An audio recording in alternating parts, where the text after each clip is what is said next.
আসসালামু আলাইকুম রহমতুল্লাহি ওয়া বারাকাতুহু। বন্ধু, আমি হাকিম সাদ্দাম হোসেন। আশা রাখি আপনারা ভালো আছেন। ইনশাল্লাহ আমিও ভালো আছি।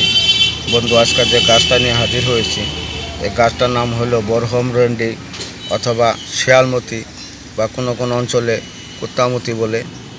বন্ধু, এটা একটা কীরকম উদ্ভূত একটা গন্ধ করে।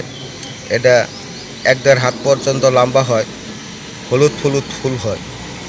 এটার তামাক পাতার মতন পাতা, গাছটা নরম।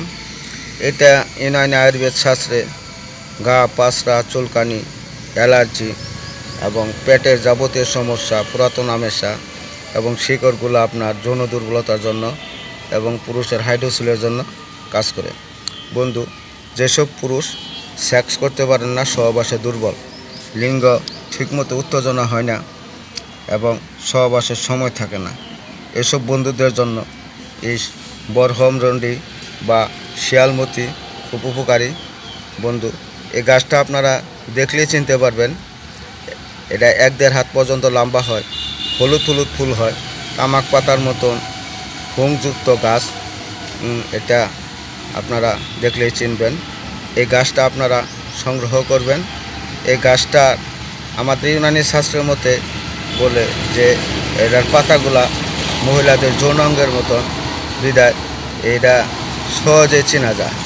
তো এই গাছটার শিকড় আপনারা নেবেন 60 গ্রাম এবং 10 গ্রাম লং এবং 10 গ্রাম জৈত্রী, এই 80 গ্রাম একত্র করে শিলপাটায় বেটে আপনারা 90টা ট্যাবলেট তৈরি করবেন। একটা করে ট্যাবলেট সকাল সন্ধ্যায় মধুর সাথে মারিয়ে সেবন করবেন এবং একটু কুসুম গরম দুধ খাবেন। এভাবে যদি আপনারা কিছুদিন খেতে পারেন, আল্লাহ রহমত, আপনাদের যৌন দুর্বলতা, স্নায়ু দুর্বলতা, সাধারণ দুর্বলতা দূর হবে। আজকে এখানেই। আসসালামু আলাইকুম রহমতুল্লাহ।